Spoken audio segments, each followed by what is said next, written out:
welcome to my new blog post 18. And in this blog post, I am going to discuss about the format section of the stack bars chart, which is the first visual that we are currently working in.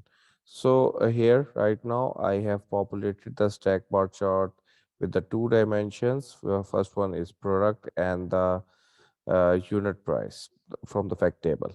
So it's right now showcasing uh, the data in it. Now I'm just going to discuss the first property of the stack bar chart, which is a general tab. And in that general tab, I will discuss the different subsections of the stack bar chart. So let's start. So our first visualizations, which is actually stack bar chart, if you follow the pointer, you need to go to the format and first section, which is general tab. You will see here three different options. First one is responsive, second one is X position, Y position, width, and height, and then there is a maintain layer order. So I will discuss them one by one. So first one is the one which I'm going to utilize. I'm going to discuss about the exposition. So what does the exposition mean?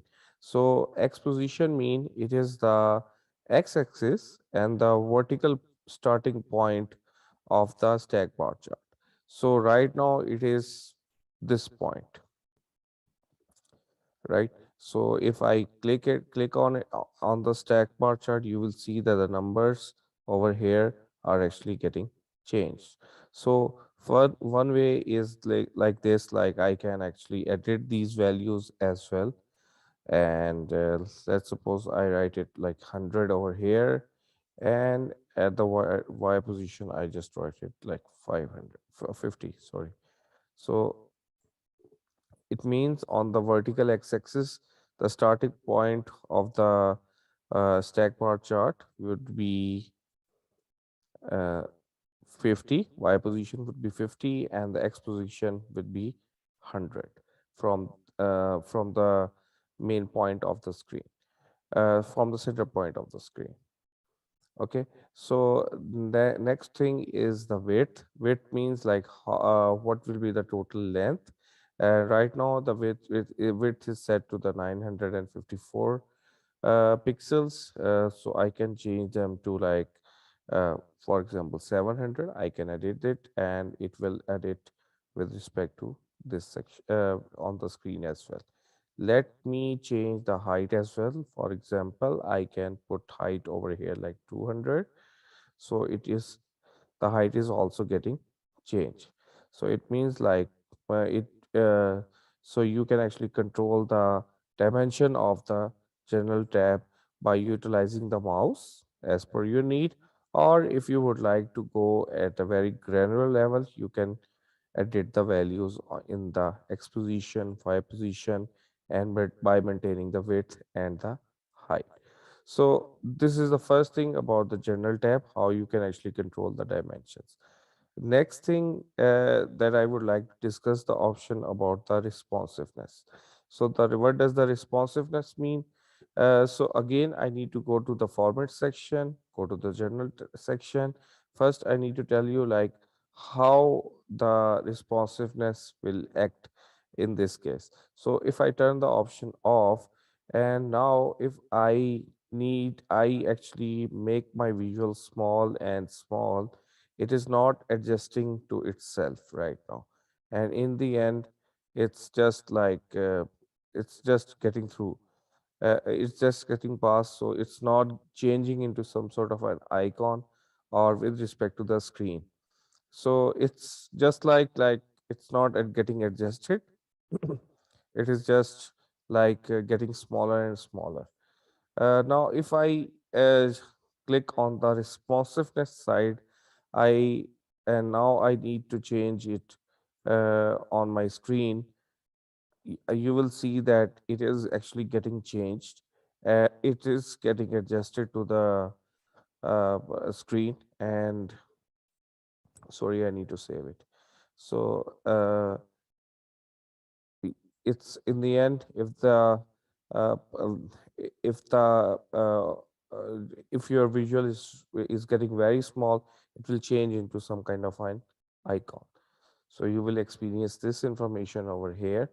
So this is how the responsiveness will work. We will see the more action points about the responsiveness in our future videos, especially when we will discuss about the mobile layout.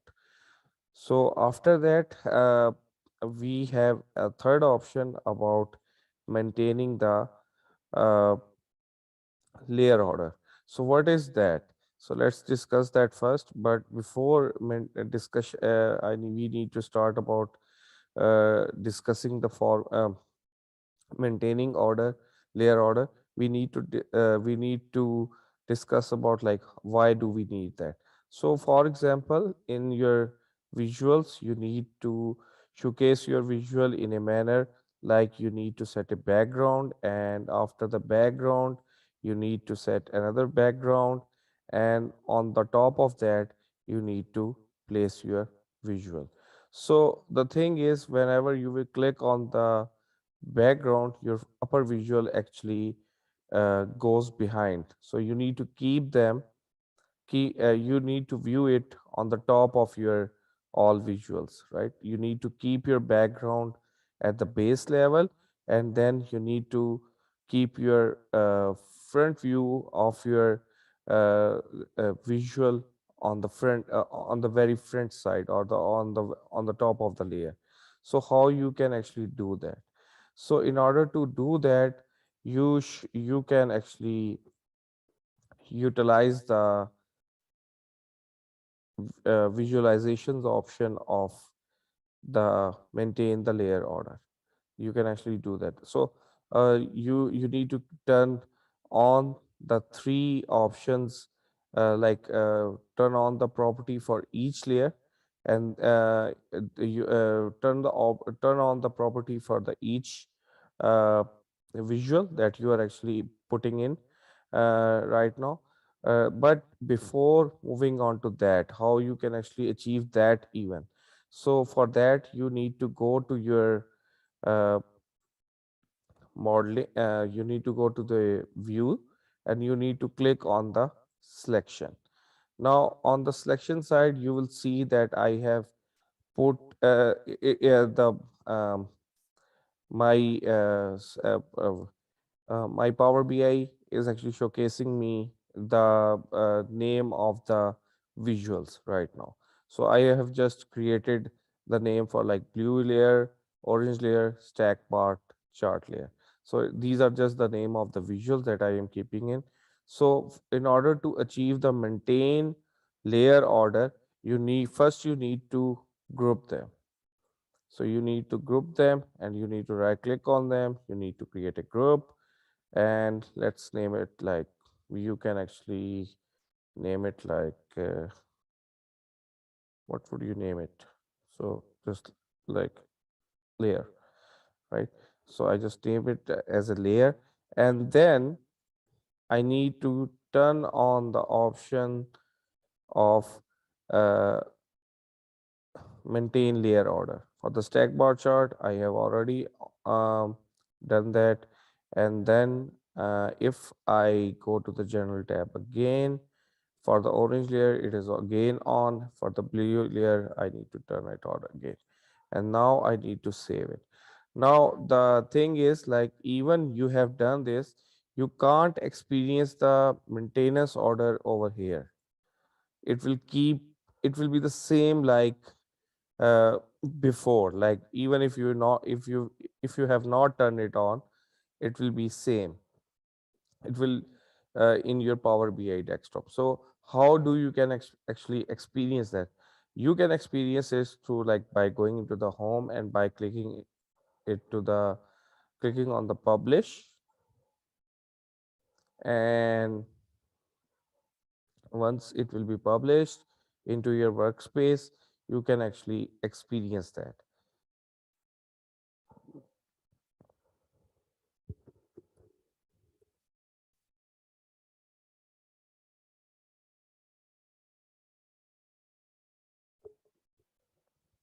So you need to click on the replace, and you need to click on the replace button, and the Power BI is actually publishing your report on your workspace. So now you need to move to your workspace. I have already opened it, and your report has been published in your workspace. So now you can see, like, if you are clicking on on the blue screen right now, over here, or the second layer, or on even the stack bar chart, it's not going behind the scene or behind the rectangle, right? So through this you can actually maintain your uh, order. Now, what if let's experiment it. For example, if I click on each of the visual and I just close the main maintain layer order. So let's see what will happen. So on the blue layer, so every layer is off now. So I need to click on the save button. I need to go and I need to click on the publish.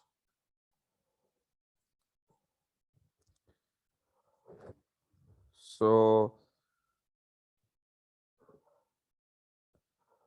once it will be published, we will see what's happening with the report. So now I need to recheck it. I just only need to refresh it.